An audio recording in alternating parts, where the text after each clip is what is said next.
The horse fair's bonfire threw sparks into the autumn night like 1,000 tiny souls desperate to escape the earth.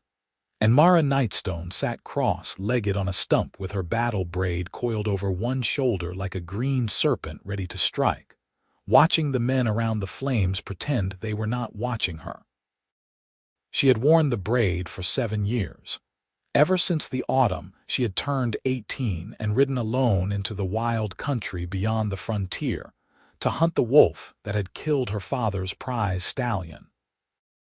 The braid was thick as a rope, woven with leather thongs and copper rings that caught the firelight when she moved, and it fell nearly to her waist. Every orc woman in the borderlands knew what a battle braid meant. A promise made and kept, a deed done that could not be undone, a mark of something proven. Mara's father had wept when she returned with the wolf's pelt and asked him to weave the braid. Her mother had only nodded, stern and proud, and done the work herself. Now the braid was famous, at least as famous as anything could be in a place like Copper Creek, where the autumn fair drew horse traders and farmers from 3 territories, and everyone knew everyone else's business before breakfast. Mara was famous too in her own way, the orc girl who never blushed. The green-skinned daughter of Garen Nightstone, who could gentle a wild horse in an afternoon, who could drink any man under the table, who would arm wrestle for coins and never lost, who spoke her mind so plainly that half the humans at the fair avoided her, and the other half could not look away.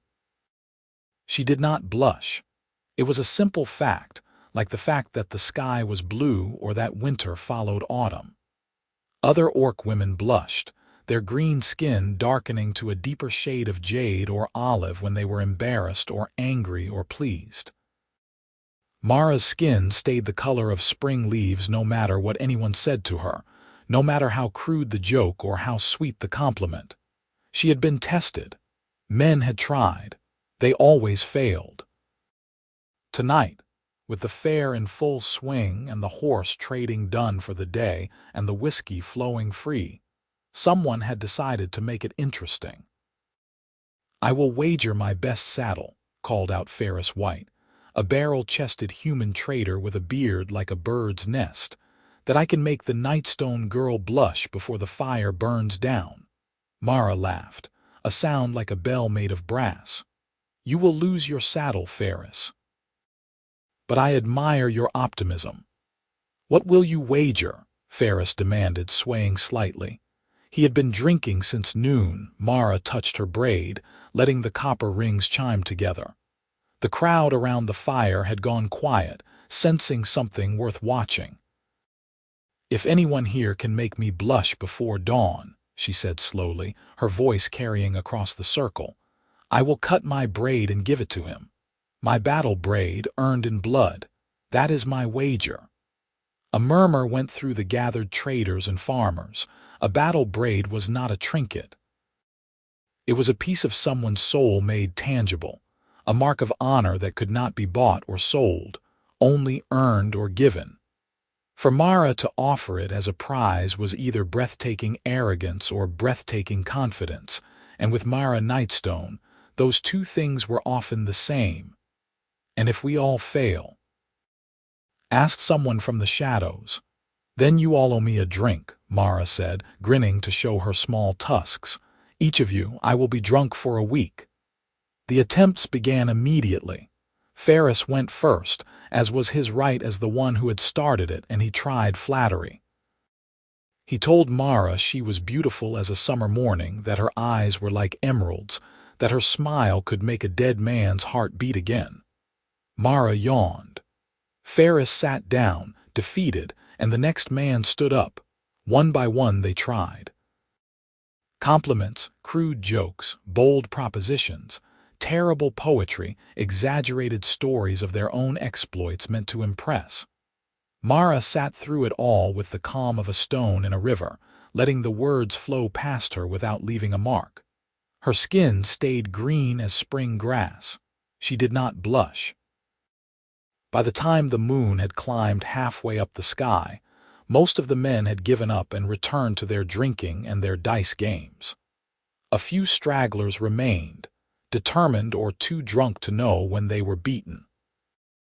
Mara was beginning to think about collecting her winnings when a voice spoke from the far side of the fire, quiet enough that she almost missed it under the crackle of burning wood. "I will try." Every head turned. The man who had spoken was standing in the shadows just beyond the firelight, tall and lean with shoulders that spoke of hard work and hands that hung loose at his sides. He stepped forward into the light, and Mara got her first good look at him. He was human, perhaps 30 years old, with dark hair that fell to his collar and eyes the color of smoke.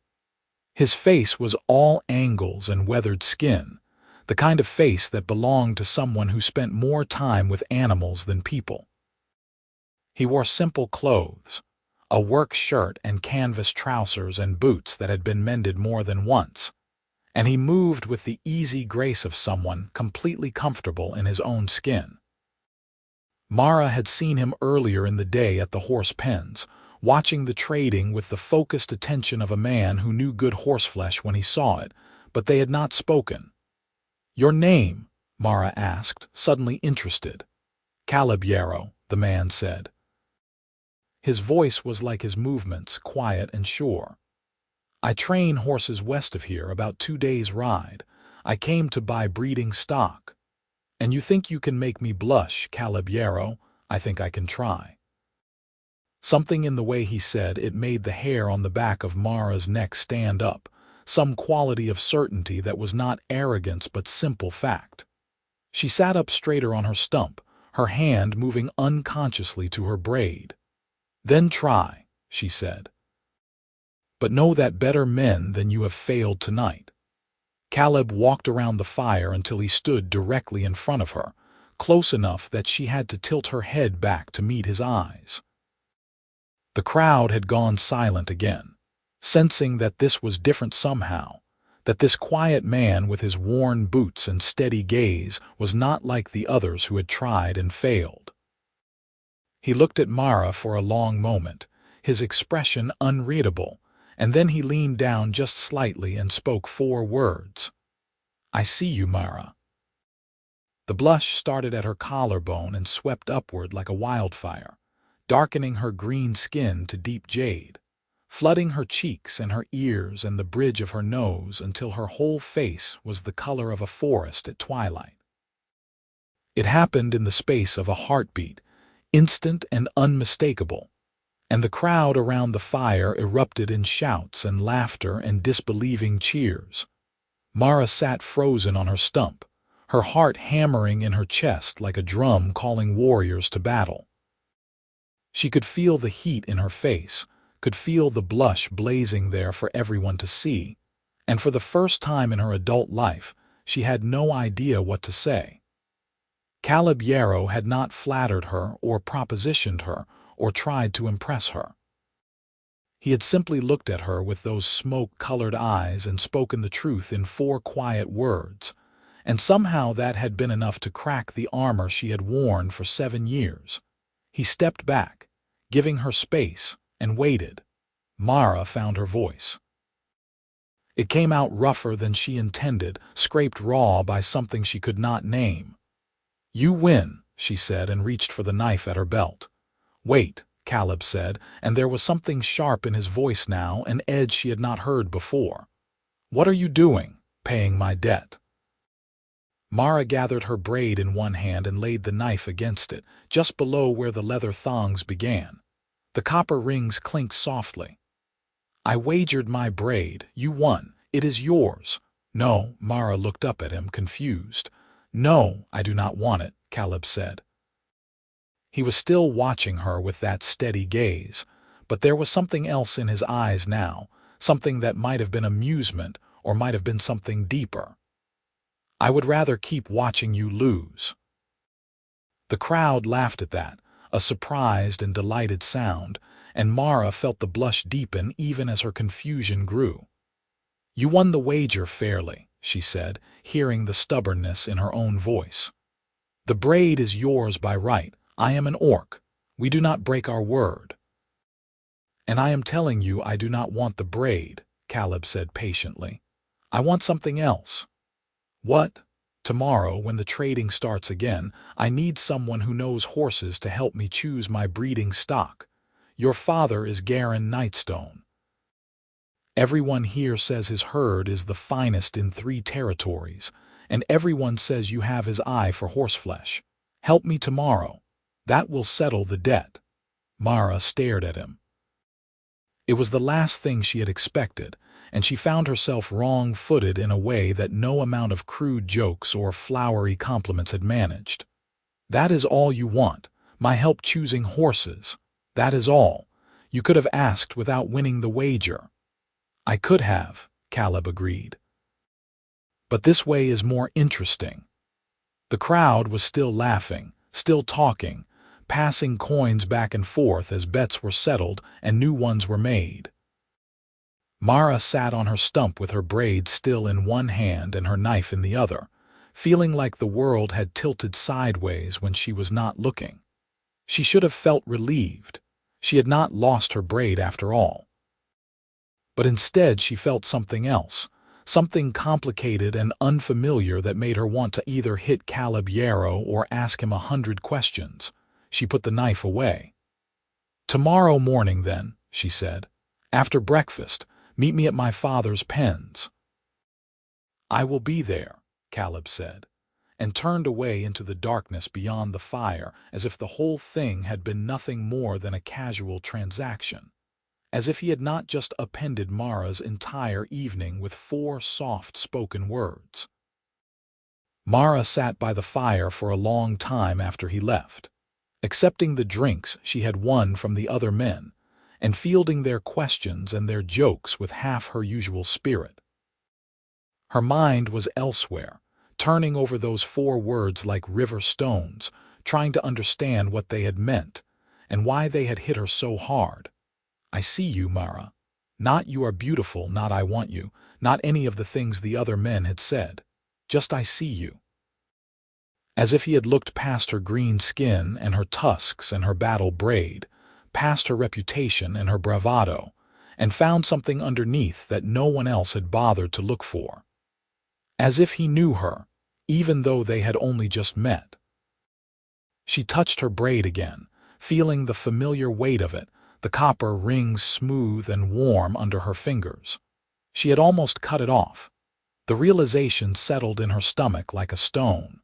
She had been ready to give it away to pay her debt, and Caleb Yarrow had refused it.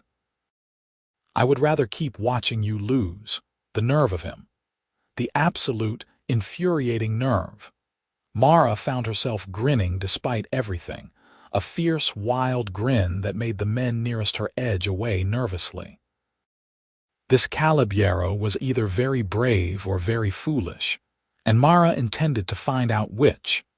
The next morning dawned clear and cold, the kind of autumn day where the light was all gold and amber, and the air smelled of wood smoke and falling leaves. Mara woke in her family's wagon with a headache from too much whiskey and a sense of anticipation she could not quite shake. She dressed carefully, choosing a clean shirt and her good leather vest, and braided her hair into its familiar rope before coiling it over her shoulder. The copper rings sang softly as she worked. Her mother was already up, tending the fire and making breakfast. Alara Nightstone was an older version of her daughter, green-skinned and tusked and strong, with silver beginning to show in her dark hair and lines around her eyes that spoke of a lifetime spent outdoors. She looked up as Mara approached and raised one eyebrow. "You came back late last night." "The bonfire ran long," Mara said, accepting the plate of eggs and fried bread her mother handed her. "There was a wager. I heard." Alara's tone was dry. "Half the fair has heard by now. You nearly lost your braid to a horse trainer from the west." "I lost the wager fairly," Mara said. "But he refused the prize. Smart man." "What does that mean?" Alara smiled, a small private smile that made her look years younger. It means he knows the value of what he won was not in the braid itself. Eat your breakfast. Your father wants you to check the yearlings before the buyers start coming around, and you apparently have an appointment with this Caleb Yarrow. Mara ate quickly, suddenly eager to get moving. Her father's pens were on the western edge of the fairgrounds, a sprawling series of corrals and temporary fences where the Nightstone herd grazed and stamped and eyed the passing humans with varying degrees of suspicion. Garen Nightstone was already there, checking water troughs and making notes in his battered ledger. He was a big orc, broad-shouldered and gray-haired, with the kind of presence that made people step aside without thinking about it. "Mara," he said, looking up from his ledger. "Your mother said you have a client this morning. Caleb Yarrow. He wants help choosing breeding stock." Garen nodded slowly. "I saw him yesterday. He knows his business. Spent 2 hours watching the animals without saying a word, just watching. That kind of patience is rare." "What did you think of him?" Mara opened her mouth to say she had barely met the man, that she knew nothing about him except that he could make her blush with 4 words and had the nerve to refuse a battle braid. But what came out instead was, "I think he is different." Her father looked at her for a long moment, his dark eyes unreadable, and then he nodded again. "Different can be good," he said. "Check the yearlings. I will send him to you when he arrives." The yearlings were in the far pen, a dozen young horses, all legs and energy, their coats gleaming in the morning sun. Mara walked among them with practiced ease, checking hooves and teeth and running her hands over flanks and withers, feeling for heat or swelling or any sign of injury.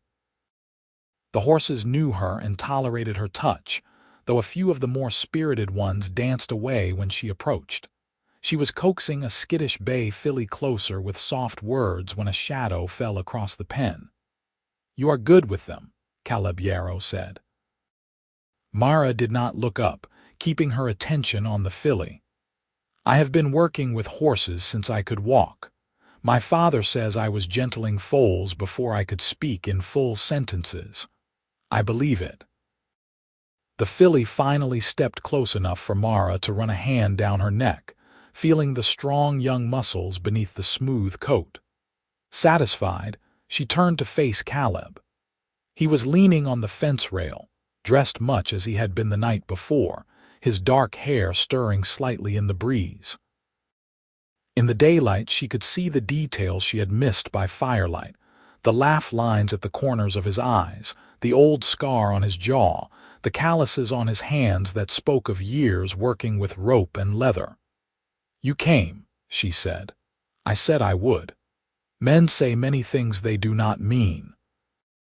I am not those men." It was a simple statement, delivered without heat or defensiveness, and somehow that made it more convincing than any protestation would have been. Mara climbed over the fence and dropped down beside him, suddenly very aware of how close they were standing. She was tall for an orc woman, but Caleb still had a few inches on her, and she had to tilt her head back slightly to meet his eyes. "What are you looking for in breeding stock?" she asked, forcing her mind back to business. "Foundation," Caleb said immediately. "I have a small operation now, a dozen horses and growing. I need mares with good bone and good temperament, horses that can work and breed true and handle the country west of here. It is rough territory. The horses need to be tough. Any particular breed?" "I have been working with mountain stock, but I am willing to cross with plains horses if the individual is sound. I trust conformation and temperament over pedigree." Mara felt a flicker of respect. He knew what he was talking about. Many buyers came to the fair with more money than sense, looking for pretty horses with famous bloodlines and no practical use. Caleb Yarrow was after something real. "How many do you want to buy?" she asked. 3 mares if I can find them. 4 if the price is right." "And what is your price range?" Caleb named a figure that made Mara blink. It was not a fortune, but it was solid money, enough to buy good horses without being cheated. He had saved for this, she realized. This was not a whim or a gamble. This was a man building something. "All right," she said, making a decision. "Let me show you what we have, but first tell me something. What, last night? Those 4 words, did you plan them?" Caleb looked at her for a long moment, and something shifted in his expression, some door opening just a crack. "No," he said quietly. "I saw you sitting there taking everything those men threw at you and never flinching, never giving an inch, and I thought about how lonely that must be. To never let anyone close enough to affect you, to always be the one who does not care. So I said the first true thing that came to mind." "And what was true about it?" "That I saw you," Caleb said. "Not the orc girl who never blushes, not Garen Nightstone's daughter, not the battle Braid or the reputation. You, the person underneath all that, and I thought you might not hear that very often." Mara felt the blush starting again, that same treacherous heat rising in her cheeks, and this time she did not try to fight it. She let it come, let Caleb see it, and watched his eyes crinkle at the corners in what might have been a smile. "You are dangerous," she said. "So are you." They stood there for a heartbeat longer, the moment stretching out between them like a rope pulled taut, and then Mara turned away and started walking toward the main pens. "Come on," she said over her shoulder. "I will show you the mares. Try not to make me blush in front of my father. He will charge you double." The morning passed in a blur of horses and haggling, and the particular pleasure that came from working with someone who understood what they were looking at. Caleb had a good eye, Mara discovered, and he asked smart questions and listened carefully to her answers. They looked at every mare in her father's herd and some from neighboring traders as well, and by noon they had narrowed the choices down to 5 possibles. "That roan mare," Caleb said, pointing to a sturdy horse with a red coat and a white blaze. "She moves well. What is her temperament like?" "Sweet as summer," Mara said. "My youngest brother learned to ride on her mother. She will give you steady foals and never give you trouble. But her bone is a little light for mountain country. In a hard winter she might struggle." Caleb nodded, already moving on to the next horse. "What about the bay? Better bone, rougher temperament. She will test you. But if you can win her respect, she will work until she drops. How much for both?" They haggled for a while, Mara defending her father's prices with the skill of someone who had been doing it all her life. Caleb countering with the quiet stubbornness of someone who knew exactly what he could afford. They settled on a price that left both of them satisfied, and then moved on to the next mare. It was during a pause in the negotiations, when they were both leaning on a fence watching a gray mare graze, that Caleb spoke again. "Can I ask you something?" "You just did." "Can I ask you something else?" Mara glanced at him, suddenly wary. "Depends on what it is." "Why does it bother you so much that you blushed last night?" The question hit her like a fist to the stomach, and she had to take a moment to breathe through the sudden tightness in her chest. No one had asked her that. No one had even come close. They had all been too busy laughing or making jokes or collecting their debts to wonder what it meant to her. "Because," she said finally, her voice low, "I have spent my entire life being judged for being an orc. For having green skin and tusks and pointed ears. For being different. And the one thing I had, the one thing that set me apart and made me strong, was that I did not care what anyone thought. I did not blush when they insulted me. I did not flinch when they called me names. I did not give them the satisfaction of knowing they could hurt me, and you took that away with 4 words. "I did not mean to hurt you," Caleb said. "I know." Mara closed her eyes, feeling the sun warm on her face. "That is what makes it worse. You were not trying to wound me or win points or prove something. You were just being honest, and I had no defense against that." Caleb was quiet for a long time. When Mara opened her eyes, he was looking at the gray mare, his expression thoughtful. "My wife died 3 years ago," he said, and Mara went very still. "Fever in the winter. We had been married for 5 years. She was the only person I ever met who could look at me and know what I was thinking without me saying a word. After she died, I stopped talking much. Seemed like there was no point if the only person who really understood me was gone." "I am sorry," Mara said, and meant it. "I came to this fair because I needed horses, but also because I needed to be around people again, to remember how to talk and laugh and be part of the world. Last night, sitting by that fire, I saw you taking on all those men, and I thought about how you were doing the same thing I was, just from the other direction. I hid by being quiet. You hid by being loud. But we were both hiding."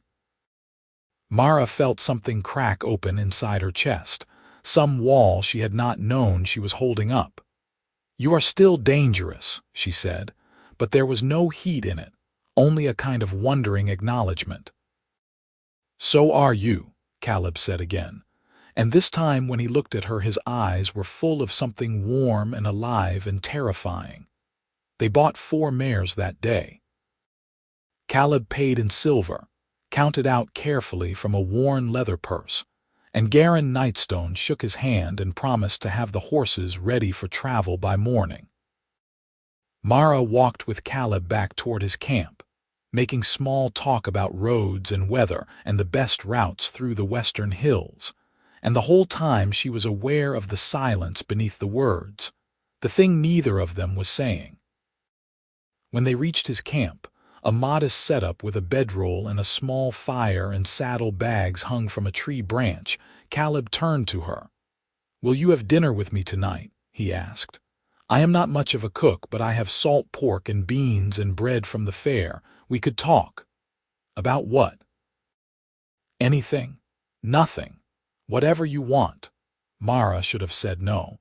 She should have made some excuse about helping her father or tending the herd or any of 100 things that needed doing. But instead she heard herself say, "I will bring the whiskey." Caleb smiled, a real smile that transformed his face from weathered and remote to something bright and boyish. "Then I will see you at sundown." Mara walked back to her family's camp in a daze, her mind spinning with questions and doubts and the memory of that smile. Her mother took one look at her face and shook her head. "You have it bad," Alara said. "I do not know what you are talking about. You are blushing right now, girl. You never blush." "I blushed once," Mara protested. "Twice if you count this morning. That hardly qualifies as a pattern." "It does when the same man is involved both times." Alara handed her a cloth and pointed toward the water barrel. "Wash up. You smell like horse, and if you are going to have dinner with him, at least braid some of those loose hairs back. You look like you have been dragged through a hedge." Mara washed and changed and braided the loose strands of hair away from her face, and the whole time she could feel her mother watching her with an expression that was equal parts amusement and concern. Finally, Alara spoke. "Be careful, Mara. I am always careful. No, you are always bold. There is a difference. This man, this Caleb Yarrow, he has already gotten under your skin in a way no one else has. I can see it in the way you move, the way you talk about him. Just remember that hearts are harder to armor than reputations." "I barely know him," Mara said, but even as she spoke she knew it was not quite true. She knew important things about Caleb Yarrow. She knew he was honest and patient and kind, that he saw the world with clear eyes and spoke only when he had something worth saying. She knew he had loved his wife enough to mourn her for 3 years, and that he was brave enough to try living again. She knew that, when he looked at her, he saw past all her defenses to the person underneath. She knew enough to be terrified. Dinner was a simple affair, eaten sitting cross-legged by the fire while the fair settled into its evening rhythms around them. The food was plain but filling, and the whiskey Mara had brought was smooth and strong. They ate in comfortable silence at first, passing the bottle back and forth, and then Caleb started asking questions. He wanted to know about her childhood, her family, the battles she had fought, and the scars she had earned. He wanted to know how she had learned to gentle horses, and why she had chosen to stay on the frontier instead of going to one of the big cities where orcs and humans mixed more freely. He wanted to know about her Braid, the story behind it, the wolf she had hunted and killed. And Mara found herself answering, telling him things she had never told anyone, stories that poured out of her like water from a cracked jar. She told him about the loneliness of being different, of being the only orc family for miles, and never quite fitting in with either the human communities or the distant orc settlements in the mountains.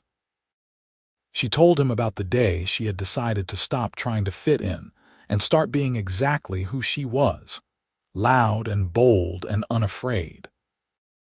She told him about the wolf, how she had tracked it for 3 days through the high country and finally cornered it in a ravine, how it had nearly killed her before she managed to drive her spear into its heart. "I brought the pelt back to my father," she said, staring into the fire, "and he wept. I thought he would be proud, and he was, but he also cried. He said I had proven I was a warrior, but he had lost his little girl, and I did not know what to say to that because he was right. After that hunt I was different, harder. I had killed something that wanted to kill me, and I had won, and I knew I could do it again if I needed to. There was no going back." Caleb took a drink from the bottle and passed it to her. "Do you regret it?" "No," Mara said immediately. "I regret that it had to happen, that the wolf killed our horse and I had to hunt it. But I do not regret who I became because of it. That hunt taught me I was strong. It taught me I could survive anything. Even 4 words from a stranger." Mara laughed, surprised by the question and the gentle humor in it. "I am still deciding on that one." They talked until the fire burned down to embers and the stars wheeled overhead in their ancient patterns. Caleb told her about his ranch in the western hills, the house he had built with his own hands and the dreams he had for expanding the horse herd. He told her about his wife, whose name had been Sarah, and how she had loved thunderstorms and terrible jokes, and the way the light looked on the mountains at dawn. He told her about the first year after she died, when he had nearly given up and sold everything and disappeared into the wild country where no one would ever find him. "What stopped you?" Mara asked. "The horses," Caleb said simply. "They needed to be fed and watered and cared for, and I could not just leave them.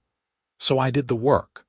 And one day I woke up and realized I wanted to keep doing it, that there was still something in the world worth building even if Sarah was not there to see it. So I kept going. That must have taken a lot of strength or stubbornness. I am still not sure which, maybe both."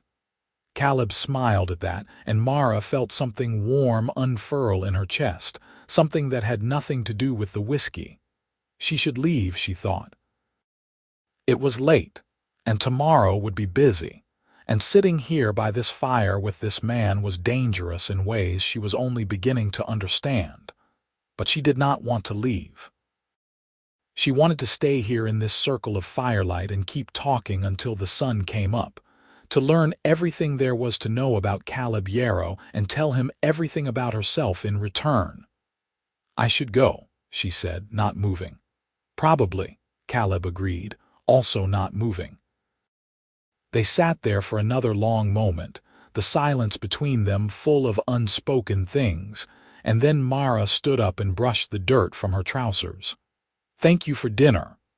Thank you for the company, and for the help with the horses. Any time." Mara hesitated, then added, "You leave tomorrow, First Light. I have a long ride home and 4 horses to manage. Be safe. You too." Mara walked back to her family's camp feeling like the ground had shifted beneath her feet. Everything was the same as it had been that morning, the same wagons and tents and corrals, the same sounds of horses and laughter and distant music, but she felt different. changed, as if Caleb Yarrow had looked at her with those smoke-colored eyes and rearranged something fundamental inside her. She lay awake in her bedroll for a long time that night, listening to her parents' quiet breathing and thinking about 4 words and what they had cost her, or what they had given her. She was not sure which. The next morning Caleb was gone before Mara woke, his camp packed up, and his 4 new mares trailing behind him on lead ropes as he headed west into the hills. Mara heard about it from her father over breakfast, and she told herself it was fine, that she had known he was leaving, that it did not matter. But it did matter, and she could not pretend otherwise. The fair went on for 3 more days, and Mara threw herself into the work with desperate energy, helping her father with the trading and gentling a difficult colt, and winning another arm wrestling contest that added to her legend. But her heart was not in it. She kept thinking about Caleb riding west with his 4 mares, kept wondering if he was thinking about her too, or if their dinner by the fire had been just a pleasant interlude before he went back to his real life. On the last night of the fair, sitting by the bonfire again with half the traders in 3 territories, Ferris White raised his cup in a toast. "To Mara Nightstone," he called out, slurring only slightly, "the girl who never blushes." Or did not, until a certain quiet horse trainer showed us all how it was done. The crowd laughed and cheered, and Mara raised her own cup in acknowledgement, grinning to hide the sudden ache in her chest. She had her reputation back, or a new version of it anyway. Now she was the girl who had almost lost her braid, the girl who could be made to blush after all. It should have bothered her. Instead, she found she did not care. What bothered her was that Caleb Yarrow was gone, and she had no idea if she would ever see him again. Winter came to the borderlands with cold winds and early snow, and Mara spent the dark months working with her father's horses and trying not to think about a man with smoke-colored eyes who had seen her, really seen her, and then ridden away without looking back. She told herself she was being ridiculous. They had known each other for 2 days. They had shared 1 dinner and some conversation.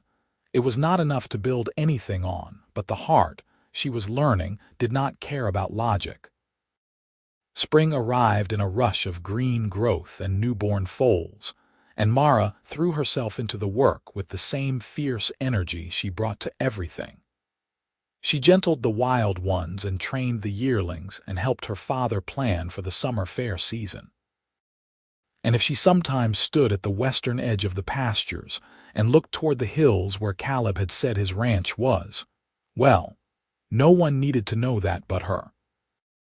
The first real sign that something was wrong came in early summer, when a trader named Marcus Fallow arrived at the Nightstone farm with his wagon, and a proposition that made Garen's face go hard and still.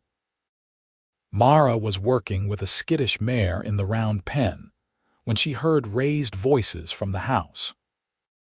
She tied off the mare and walked over to find her father standing in the doorway with his arms crossed, his whole body radiating anger, while Marcus Fallow gestured and talked in the smooth, persuasive tones of a man who made his living selling things. "What is going on?" Mara asked. "Mr. Fallow has a business proposal," Garen said, his voice flat. "He wants to buy half our herd for the autumn fair." "That is a lot of horses," Mara said slowly. "Why so many?" Marcus turned to her with a smile that did not reach his eyes. He was a human in his 40s, well-dressed and well-fed, with the kind of confidence that came from always getting what he wanted. "I have buyers lined up from the Eastern Territories," he said. "Rich buyers who are willing to pay premium prices for quality stock. Your father's horses are the best in the region. I can move them all in a single fair and make us both very wealthy." "At what price?" Mara asked. Marcus named a figure that made her blink. It was generous, far more than her father usually got for his horses even at the best fairs. It was the kind of money that could set up a family for years. "No," Garen said. "Father," Mara started, but he cut her off with a look. "No," he said again, this time to Marcus. "I know your reputation, Fallow. You buy low and sell high and care nothing for the animals or the people you deal with.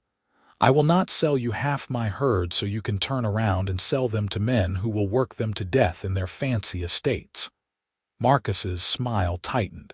"You are making a mistake, Nightstone. This is more money than you will see in 5 years of regular trading."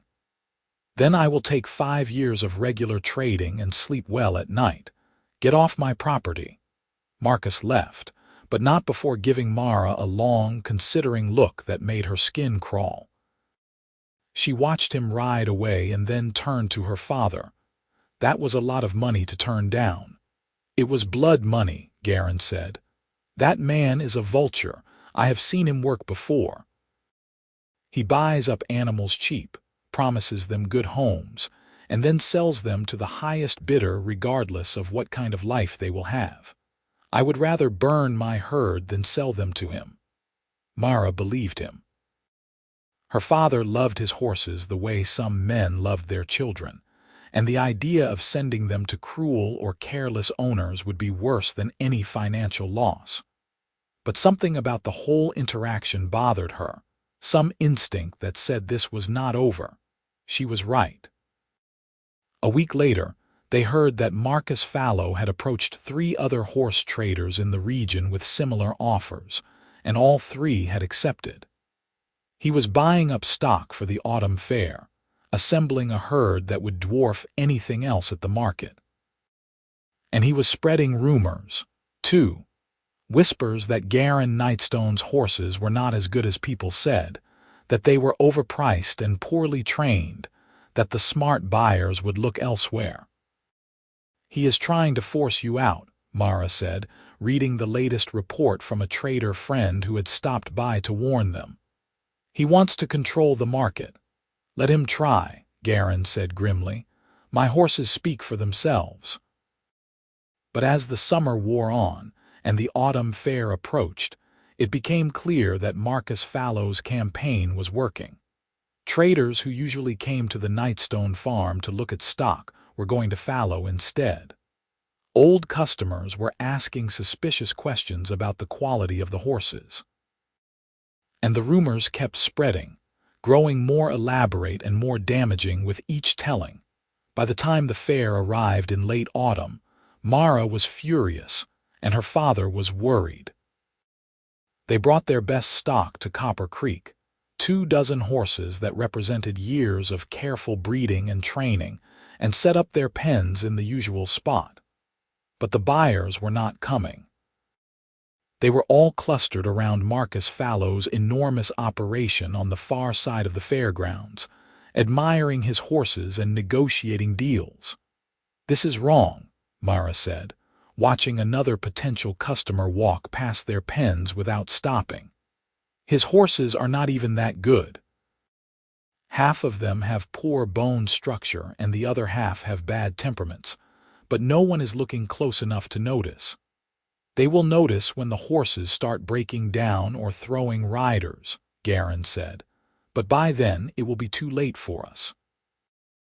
If we do not sell this season, we will not have the money to feed the herd through winter." Mara felt something cold settle in her stomach. Her father never talked about money troubles. The fact that he was doing so now meant things were worse than she had realized. "What do we need?" "At least half the herd sold at fair prices. Anything less and we will have to make hard choices come spring."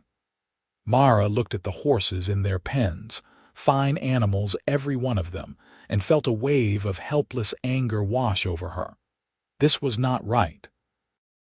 Marcus Fallow was cheating, spreading lies and manipulating the market, and her father was too honorable to fight back the same way. But Mara was not her father. She spent that first day of the fair watching Marcus Fallow work, studying his operation with the same focused attention she gave to training a difficult horse. He was smooth.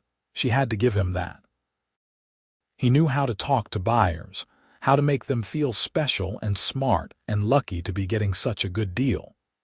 He had helpers who groomed the horses until they shone and trotted them out to show off their paces.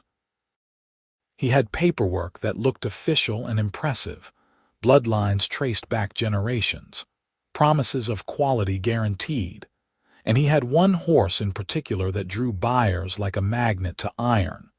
A big black stallion with a white blaze and a coat like polished obsidian. The horse was gorgeous. There was no denying it, and Marcus was selling it hard as the finest stud in 3 territories, guaranteed to throw champion foals. Mara watched him trot the stallion for an audience of wealthy buyers and saw what they did not. The slight favor the horse was giving its left front leg, the way it tossed its head nervously when Marcus pulled on the reins, the stiffness in its gait that spoke of old injuries poorly healed. That stallion was lame, or would be within a year, and any breeder with half an eye could have seen it if they had been paying attention. But they were not paying attention. They were listening to Marcus Fallow's smooth words and imagining the profits they would make from those champion foals, and they were not looking at the horse itself. Mara needed help. She needed someone who could see what she was seeing, someone with the credibility to make buyers listen. She needed someone who knew horses as well as she did and had no reason to lie. She needed Caleb Yarrow. The thought came to her fully formed, like a lightning strike, and she did not let herself question it. She asked around the fairgrounds until she found someone who knew where Caleb's ranch was, got detailed directions, and then went to her father. "I need to leave for a few days," she said. "There is someone who can help us, but I have to go get him." Garin looked at her for a long moment, his expression unreadable, and then he nodded. "Take the gray mare. She is fast and she knows the western trails. And Mara, be careful." Mara left at first light, riding out of the fairgrounds before most people were awake. The western hills were beautiful in the autumn morning, all gold and russet and deep green, and the gray mare covered ground with smooth, ground-eating strides. Mara pushed hard, stopping only to rest and water the horse, and made the 2-day journey in a day and a half by riding late into the night. Caleb's ranch was tucked into a valley between 2 low mountains, a small collection of buildings and corrals that looked like they had grown out of the landscape itself. Mara rode up the dirt track that served as a road and dismounted in front of a well-built cabin with smoke rising from the chimney. Before she could knock, the door opened and Caleb stood there, looking exactly as she remembered and somehow completely different at the same time. "Mara," he said, and there was something in his voice that made her breath catch. Surprise, yes, but also pleasure and warmth and something deeper. "What are you doing here?" "I need your help," Mara said, and then the whole story came pouring out. Marcus Fallow and his schemes, the rumors and the manipulation, the lame stallion and the buyers who would not listen to her warnings, because she was an orc and Fallow was human and persuasive. She talked until she ran out of words, standing there in the chill autumn air with her travel-stained clothes and her wind-tangled braid. And when she finished, Caleb just looked at her. "You rode for a day and a half to ask me to come back to the fair with you and help you prove a horse dealer is a fraud," he said slowly. "Yes. Even though we have not spoken in almost a year. Yes, even though I left without saying goodbye." Mara felt her cheeks heat. "You said you were leaving at first light. I assumed that meant you did not want a long farewell." "I did not want a long farewell because I did not trust myself not to ask you to come with me," Caleb said, and Mara's heart stuttered in her chest. "I had known you for 2 days, Mara. 2 days. And I wanted to ask you to leave your family and your home and come live with me in the middle of nowhere, and I knew that was insane, so I left before I could make a fool of myself." "Oh," Mara said, because no other words would come. But you are here now, Caleb continued, stepping out onto the porch. And you need help. So yes, I will come with you. I will look at this stallion and tell every buyer at that fair exactly what I see, and I will make sure your father gets a fair shake. And then, after all that is settled, you and I are going to have a very long conversation about what happens next.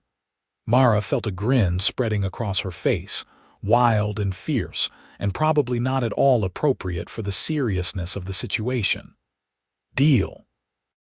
They rode back to the fair together, pushing hard and stopping only when the horses needed rest. It took them a full day and part of a night, and they spent the dark hours camped by a stream, talking the way they had that first night by the fire. Caleb told her about the year since they had met, the slow work of building his herd and the loneliness that had crept back in despite his best efforts.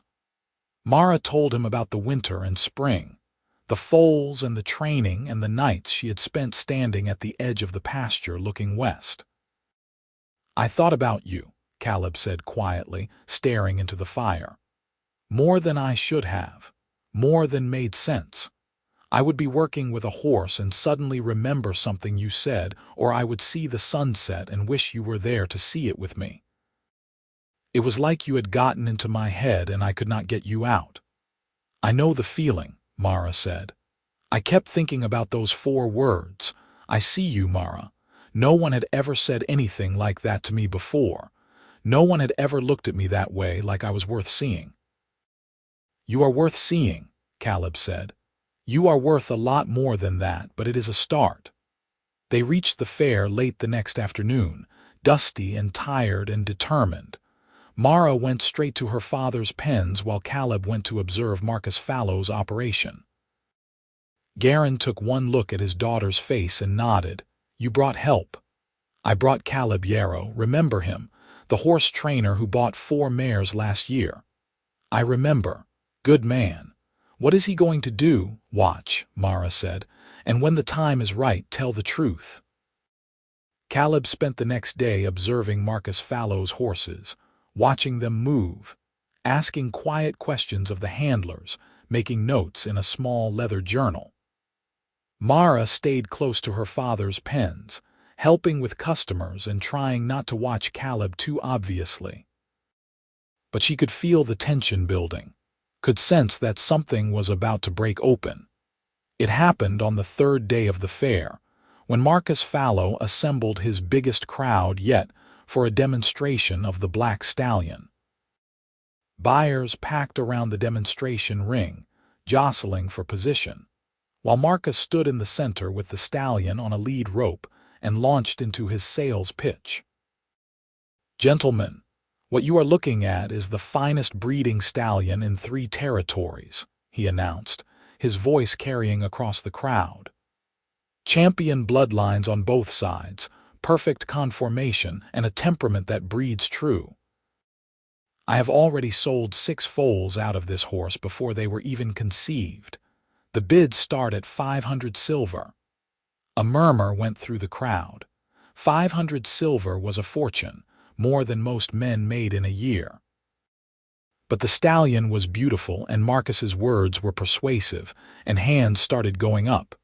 600, someone called. 700. 800 silver, and that is my final offer. Marcus was grinning, clearly delighted with the bidding war when a quiet voice spoke from the edge of the crowd. "That horse is lame." Every head turned. Caleb was standing at the rail, his arms folded across his chest, his expression calm and certain. Marcus's grin faltered. "I beg your pardon." "The stallion is favoring its left front leg," Caleb said, stepping forward into the ring. "You can see it in the way it holds its weight and the way it moves. It has an old injury, probably a bowed tendon, and it is going to get worse. Anyone who breeds that horse is going to pass the weakness on to the foals. It is not worth 500 silver. It is not worth 50. The crowd erupted in angry questions and denials. Marcus's face went red and he gestured sharply to his handlers. "This man is lying. My horse is sound." Look at him move." He trotted the stallion in a circle, and to Mara's trained eye the lameness was obvious, a subtle hitch in the gait that would only get worse with time. But the crowd was uncertain, looking back and forth between Marcus and Caleb, not sure who to believe. "Who are you?" Marcus demanded. "Caleb Yarrow. I train horses west of here. I have been watching your operation for 2 days, and that stallion is not the only problem in your herd. You have 3 mares with respiratory issues, 2 geldings with navicular disease, and a yearling with a club foot that you have been hiding with special shoes. You are selling damaged goods to people who do not know better." Marcus's face went from red to purple. "You have no proof." "You are just trying to sabotage my business." "I have notes," Caleb said calmly, pulling out his leather journal. "Observations, times, specific horses. I am happy to share them with anyone who wants to look. Or better yet, let me examine the stallion properly and we can settle this right now." Marcus hesitated, clearly calculating his options, and in that moment of silence Mara stepped forward. "Let him examine the horse," she said loudly.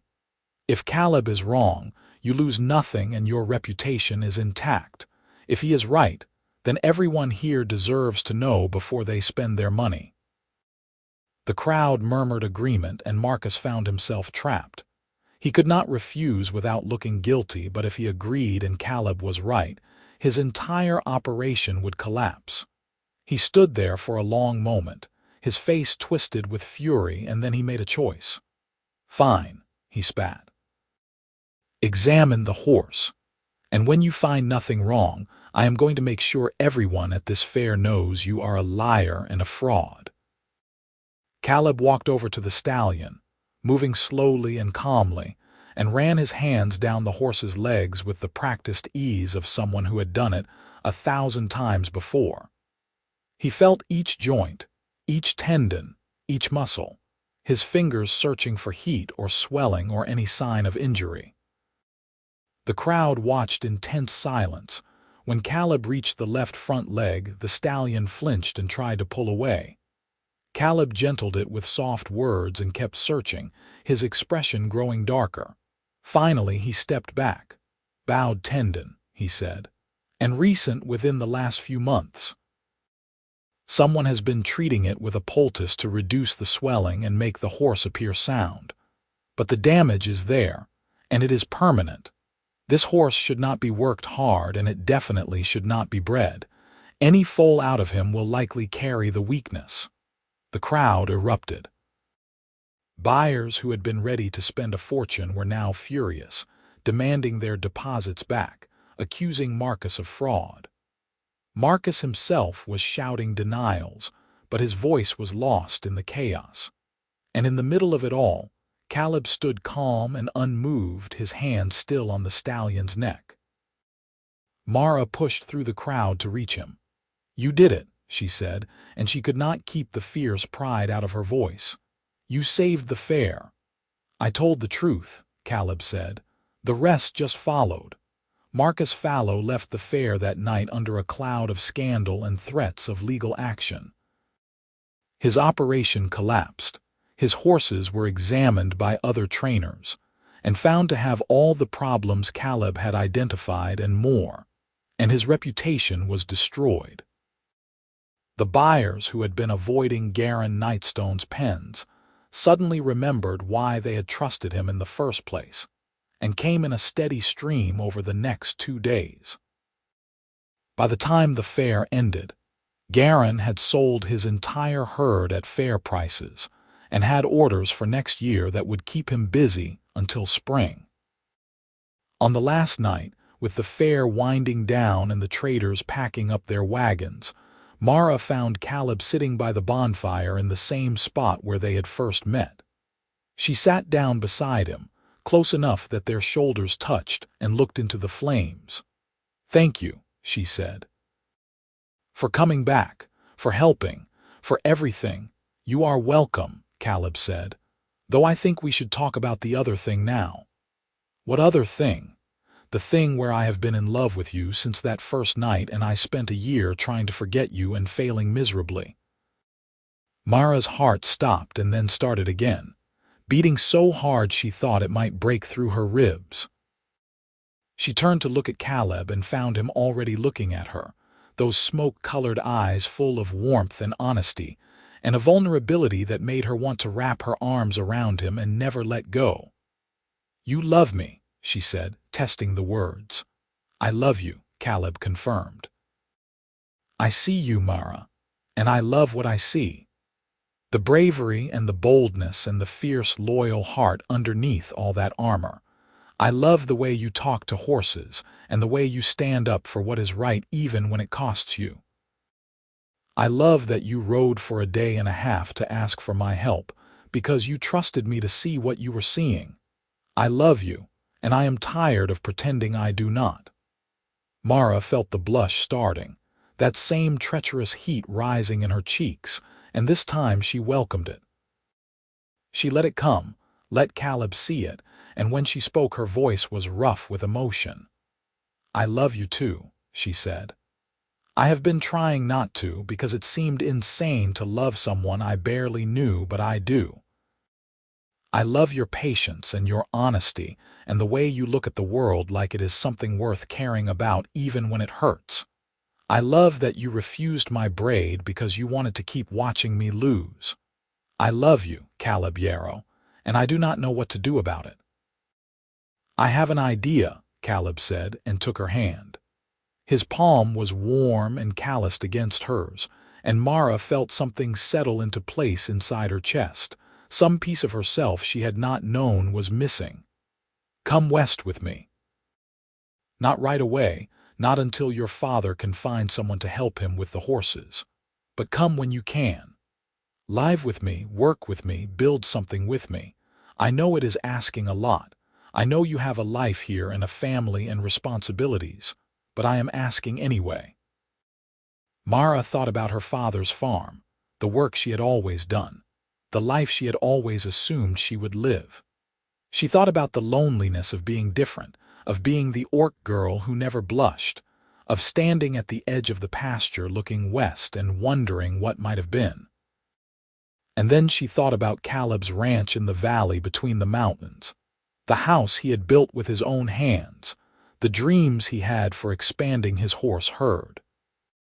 She thought about working beside him every day, training horses and building a life and being seen, really seen, by someone who loved her not despite her differences but because of them. "Yes," she said, and watched Caleb's face light up like the sunrise. "Yes, I will come west with you. I will live with you and work with you and build something with you. Yes." Caleb pulled her into his arms, and Mara went willingly, burying her face against his shoulder and holding on tight. They sat there by the bonfire while the fair went on around them, two people who had found each other against all odds and decided to hold on. "I have one condition," Mara said, her voice muffled against his shirt. "What is that?" "The braid stays. I did not cut it for you a year ago, and I am not cutting it now. It is part of who I am." Caleb laughed, a deep, warm sound that Mara felt vibrate through his chest. "I would not want you to. I told you I would rather keep watching you lose." "You are still dangerous," Mara said, but she was smiling.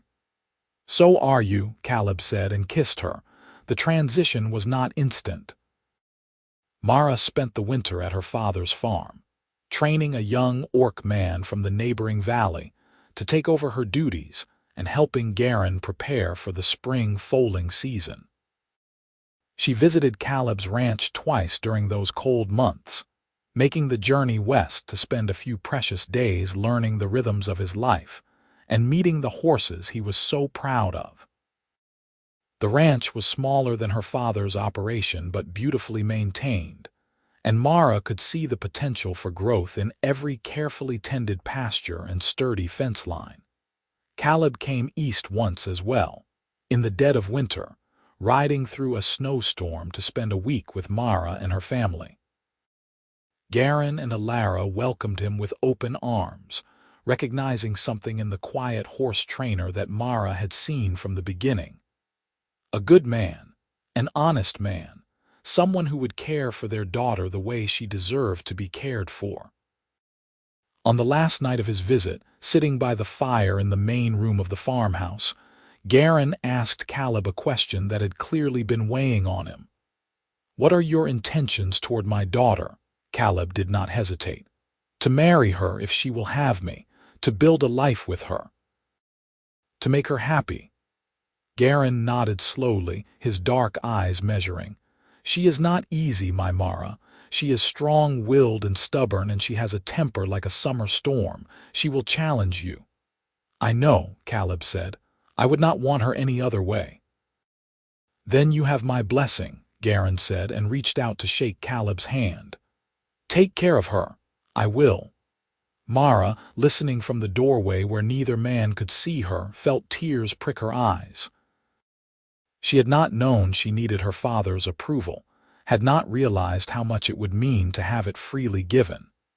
She slipped away before they could notice her, but that night when she and Caleb said goodbye at the edge of the farm, she held him a little tighter and a little longer than usual. "My father likes you," she said. "I like him too.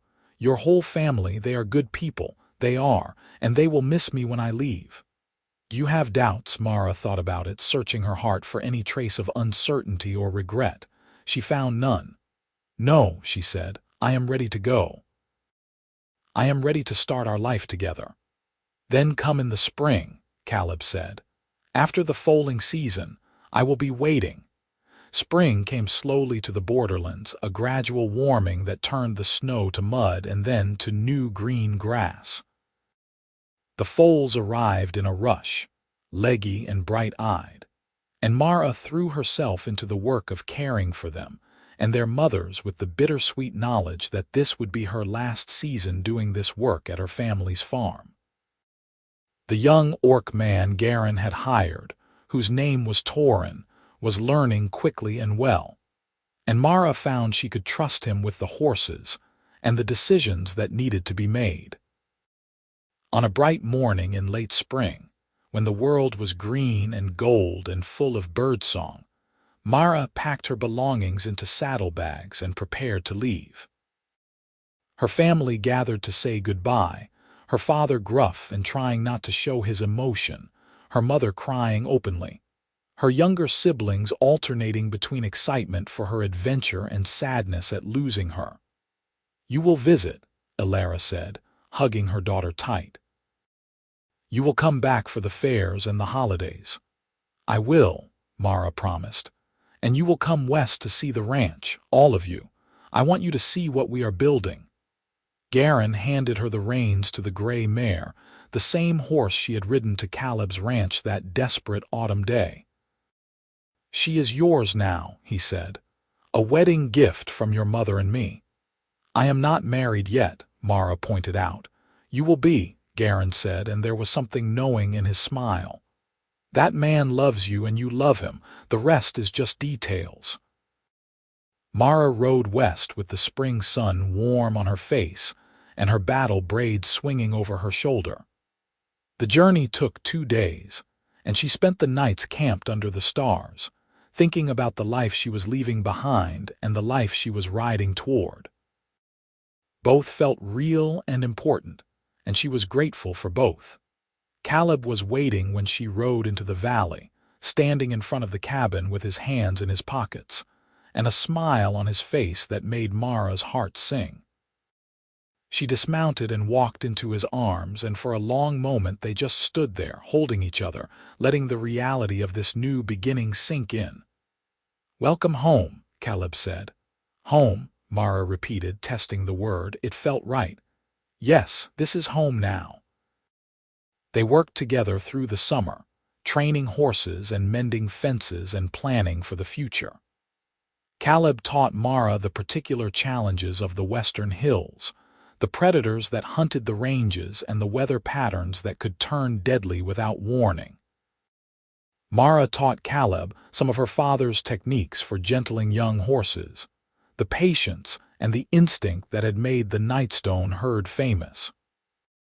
They learned each other's rhythms, the comfortable silence of two people who did not need words to communicate, the small touches and shared glances that spoke volumes.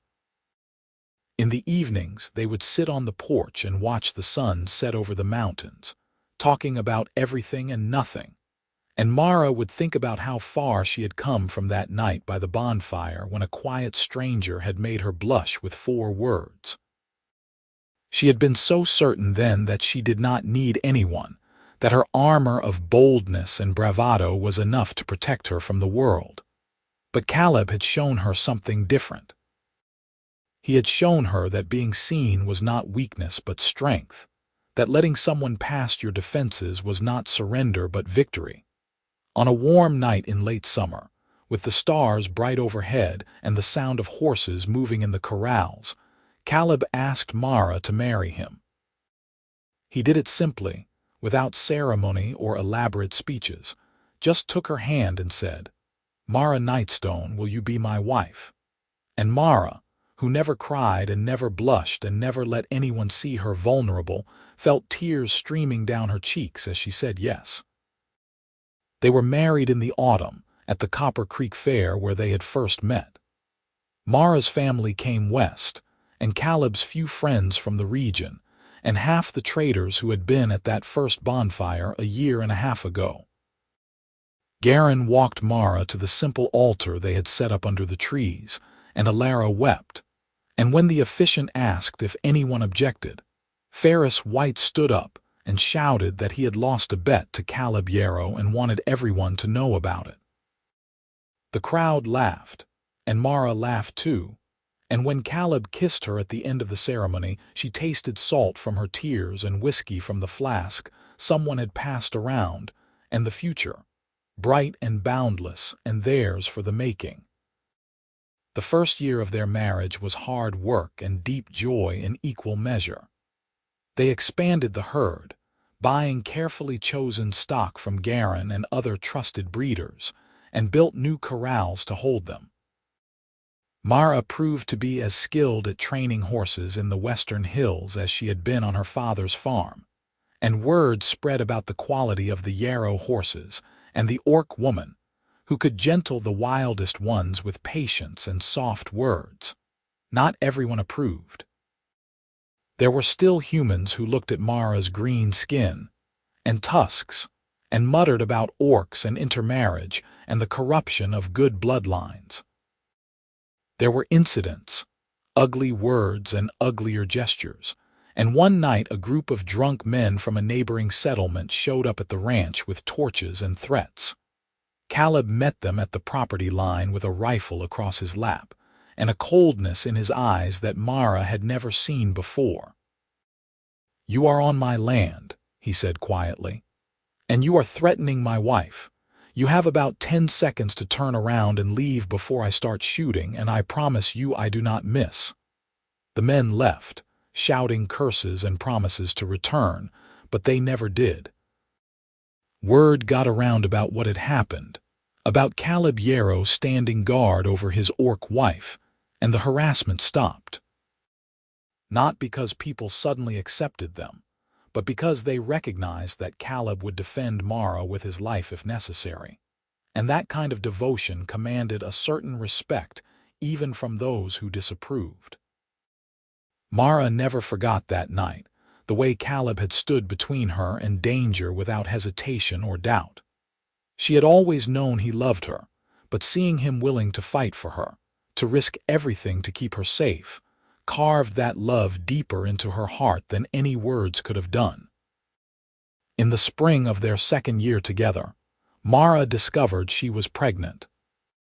The realization came slowly, a gradual awareness of changes in her body and her energy, and when she finally understood what was happening, she felt a complicated mix of emotions. Joy and fear and excitement and a bone-deep terror that she was not ready for this, that she did not know how to be a mother. She told Caleb one evening as they sat on the porch watching the sunset. He was quiet for a long moment, and then he took her hand and said, "We will figure it out together. What if I am terrible at it, Mara asked, giving voice to her deepest fear. What if I do not know how to be soft enough, gentle enough? What if our child looks at me and sees a monster?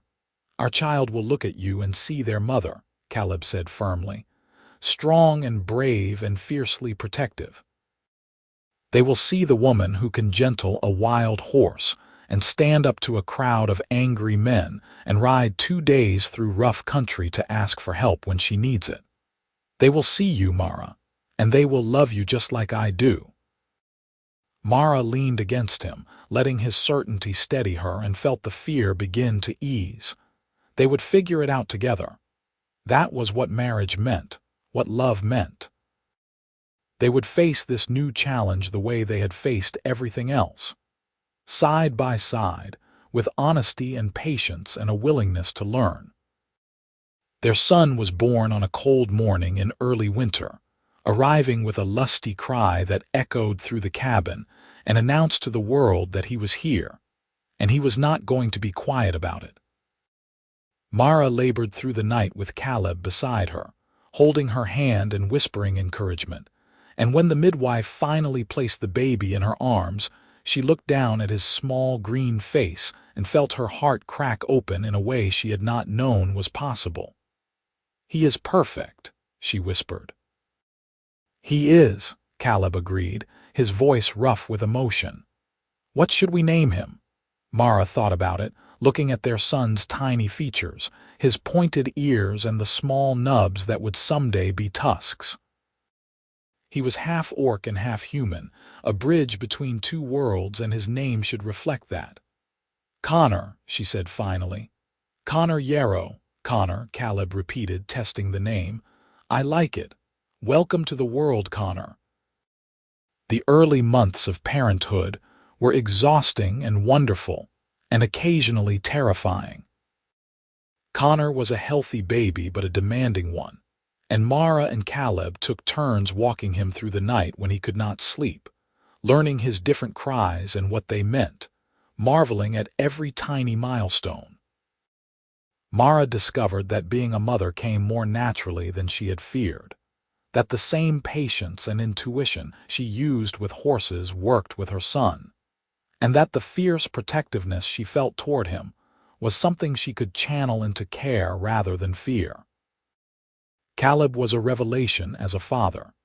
He had the same quiet patience with Connor that he had with everything else, the same steady presence that made Mara feel safe and loved. He built a cradle for their son and sang him old songs and told him stories about horses and mountains, and the mother who had ridden 2 days to ask for help, because she was brave enough to admit she could not do everything alone. When Connor was 6 months old, Mara's family came west to visit. Garin held his grandson with tears streaming down his face, and Alara fussed over both the baby and Mara, checking to make sure they were eating enough and sleeping enough and taking care of themselves. Mara's younger siblings were fascinated by Connor, taking turns holding him and making silly faces to get him to smile. On the last night of their visit, sitting around the fire after Connor had been put to bed, Garin raised his cup in a toast. "To my daughter," he said, his voice thick with emotion, "who was brave enough to leave home and build a new life, who found a partner worthy of her strength, and who has given me a grandson I am proud to know. May your herd always be strong, and may your family always be blessed." "Hear, hear," everyone chorused, and Mara felt tears prick her eyes for the 100th time since her family had arrived. After they left, the ranch felt quieter but also more settled, as if her family's visit had blessed the space and made it more fully home. Mara and Caleb fell back into their routines, caring for Connor and the horses, planning for the future, stealing moments of tenderness when the baby slept, and the work was done. One evening in late summer, as they sat on the porch with Connor sleeping in Mara's arms, Caleb spoke suddenly. "Do you ever miss it? The life you had before?" Mara thought about it, really thought about it. She missed her family, yes, and she missed the familiarity of her father's farm and the community she had grown up in. But when she weighed that against what she had now, the scales were not even close. "No," she said. "I miss my family, but I do not miss that life. I was lonely there, even surrounded by people. I was always trying to prove I was strong enough, tough enough, that I did not need anyone. Here with you, I do not have to prove anything. I can just be myself." "You always were yourself," Caleb pointed out. "That was what made you so terrifying and so fascinating." Mara laughed softly, careful not to wake Connor. "Maybe, but being myself is easier when I am with someone who sees me, someone who looks past all the armor and loves what is underneath." "I see you, Mara," Caleb said, echoing those first 4 words that had changed everything. "And I love what I see." Mara felt the familiar blush rising in her cheeks and did not try to hide it. "You are still dangerous," she said, smiling. "So are you," Caleb said, and leaned over to kiss her. Their second son was born 2 years later, arriving on a spring morning so beautiful it seemed like the world itself was celebrating. They named him Ethan, and he was quieter than Connor, more observant, with his father's smoke-colored eyes and a temperament that was calm from the beginning. Connor, now a rambunctious toddler, was fascinated by his baby brother and wanted to help with everything, from diaper changes to feeding to the singing of lullabies. Mara and Caleb's horse operation continued to grow, their reputation spreading throughout the Western Territories and beyond. They specialized in tough, intelligent horses suited to frontier life, and their training methods were sought after by ranchers and settlers throughout the region. Mara developed a particular skill for working with problem horses, the ones that had been mishandled or abused, using the same patience and understanding she brought to everything else. Caleb focused on breeding, carefully selecting bloodlines and tracking outcomes with the meticulous attention to detail that was his hallmark. They attended the Copper Creek Fair every autumn, bringing their horses to sell and their sons to visit with their grandparents. The fair had become a kind of homecoming for Mara, a chance to reconnect with her roots while also showing off the life she had built. People still remembered the night she had almost lost her braid, and they loved to tell the story to anyone who would listen, embellishing it a little more each year until Mara barely recognized the tale. But the core of it remained true. She had bet her braid that no man could make her blush, and Caleb Yarrow had won with 4 words and then refused the prize, saying he would rather keep watching her lose. It had become a legend of sorts, a story about pride and humility, and the unexpected ways love could begin. On the autumn evening of their 5th wedding anniversary, Mara and Caleb sat by the bonfire at the fair, watching their sons play with other children, and listening to the familiar sounds of trading and laughter and music. Ferris White wandered over, more gray in his beard now, but still the same boisterous presence he had always been. "Mara Nightstone," he said, using her maiden name with deliberate mischief. "Or should I say Mara Yarrow? Still wearing that braid, I see." "Still wearing it," Mara confirmed, touching the familiar weight of it over her shoulder. The copper rings chimed softly. "And still blushing when your husband looks at you a certain way," Ferris observed with a grin. "I saw you 2 earlier.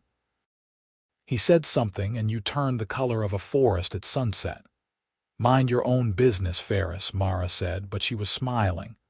"I am just saying it is good to see. You were so determined to never let anyone affect you, and now look at you. Happy, in love, a mother twice over. It suits you." Ferris wandered away to join another conversation, and Mara turned to Caleb. "Was I really that bad?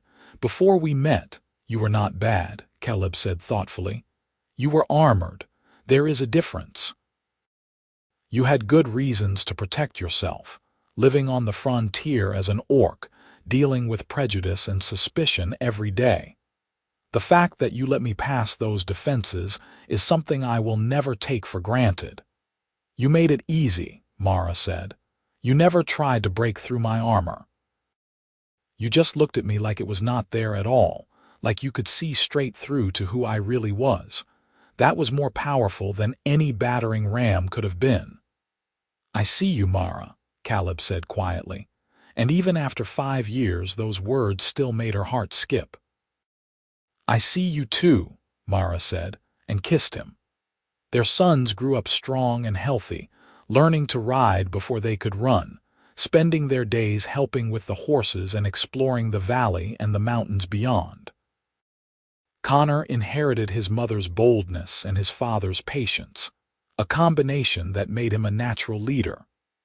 Ethan was quieter but equally determined, with an eye for detail that reminded Mara of Caleb, and a gentleness with animals that was all his own. When Connor was 8 and Ethan was 6, Mara found herself pregnant again. This one was different from the beginning, the pregnancy harder and more exhausting, and Mara spent the last months resting more than she wanted while Caleb and the boys took over many of her usual chores. She chafed at the inactivity, but trusted her body to know what it needed. Their third son was born on a winter night, arriving in the middle of a snowstorm with the wind howling around the cabin and the world outside white and wild. The labor was long and difficult, and there were moments when Mara was genuinely afraid. But Caleb never left her side, and the midwife was skilled and experienced. When their son finally arrived, small but fierce, Mara held him close and felt a wave of relief and love so intense it took her breath away. Matthew, she said, the name coming to her fully formed. His name is Matthew. The years continued to pass, measured in seasons and horse sales and the growth of their sons. Mara and Caleb aged gracefully, their faces gaining lines and their bodies showing the wear of hard work, but their love remained constant. They still sat on the porch in the evenings, watching the sunset and talking about everything and nothing. They still attended the Copper Creek Fair every autumn, though now they brought their sons to help with the horses and to connect with the extended family that had grown to include cousins and nieces and nephews. Garen and Alara visited regularly, taking pride in their grandsons and the success of the ranch their daughter had helped to build. Garen taught Connor the finer points of horse breeding, passing down knowledge that had been in the Nightstone family for generations. Alara taught all 3 boys to cook and mend and take care of a household, insisting that a man who could not care for himself was a burden to everyone around him. The prejudice that Mara and Caleb had faced in the early years of their marriage never fully disappeared, but it faded to a background noise that was easier to ignore. The quality of their horses and the strength of their family spoke louder than any bigoted words, and even those who disapproved of the marriage had to admit that the Yarrows had built something worth respecting. On a spring morning when Connor was 15, Ethan was 13, and Matthew was 7, Mara stood at the edge of the upper pasture watching her sons work with a group of yearlings. Connor was demonstrating a training technique to his brothers, patient and clear in his instructions, while Ethan and Matthew listened carefully and asked smart questions. The yearlings, sensing the calm confidence of the young humans, responded well, and Mara felt a swell of pride so intense it brought tears to her eyes. Caleb came up beside her, slipping an arm around her waist. "They are good boys." "They are," Mara agreed. "We did well. We did very well." They stood there together, watching their sons and their horses, and Mara thought about the journey that had brought her here. From that night by the bonfire when a quiet stranger had made her blush with 4 words, through the challenges and joys of building a life together, to this moment of perfect contentment watching the next generation carry on the work they had started. "Do you remember what you said that first night?" she asked Caleb. "When I tried to cut my braid." "I said I would rather keep watching you lose," Caleb said, smiling at the memory. "And have you kept watching me lose?" Caleb turned her to face him, his hands gentle on her shoulders, his smoke-colored eyes warm with love and laughter. "Every day," he said. "I watch you blush when I tell you I love you. I watch you tear up when the boys do something that makes you proud. I watch you lose that armor you worked so hard to build, piece by piece, because you do not need it anymore. And it is still the best thing I have ever seen." Mara felt the blush rising, that familiar heat in her cheeks that had once terrified her and now just made her smile. "I love you," she said. "I love you too," Caleb said. "I see you, Mara Yarrow, and I always will." He kissed her then, soft and sweet, and Mara wrapped her arms around him and held on tight. Below them, their sons called out questions and the yearlings whinnied, and the ranch hummed with the sounds of life and work and family. The braid hung over Mara's shoulder, uncut after all these years, its copper rings catching the morning light. She had bet it once on a moment of pride, and she had lost the wager but won something infinitely more valuable. She had won a life full of love and laughter, and the kind of deep, abiding joy that came from being truly seen and truly loved. She had won a partner who challenged her and supported her and made her better every day. She had won 3 sons who would carry on the work they had started and build their own dreams in turn. She had lost her armor and her certainty that she did not need anyone.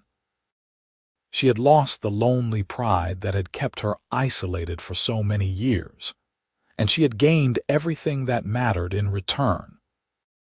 Years later, when their sons were grown and starting families of their own, when Mara's hair had gone silver and Caleb moved a little slower in the mornings, but still had those smoke-colored eyes that saw straight through to her soul, they would still sit on the porch in the evenings and watch the sun set over the mountains.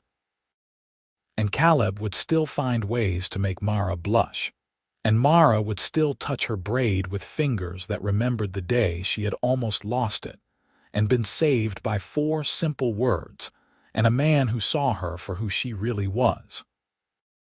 The ranch they had built together would continue to thrive, passing down through generations, a testament to what 2 people could create when they chose to see each other clearly and love what they found. And the story of the orc woman who bet her braid and the human who won it with 4 words would be told and retold around bonfires at the Copper Creek Fair, growing in the telling but always true at its heart.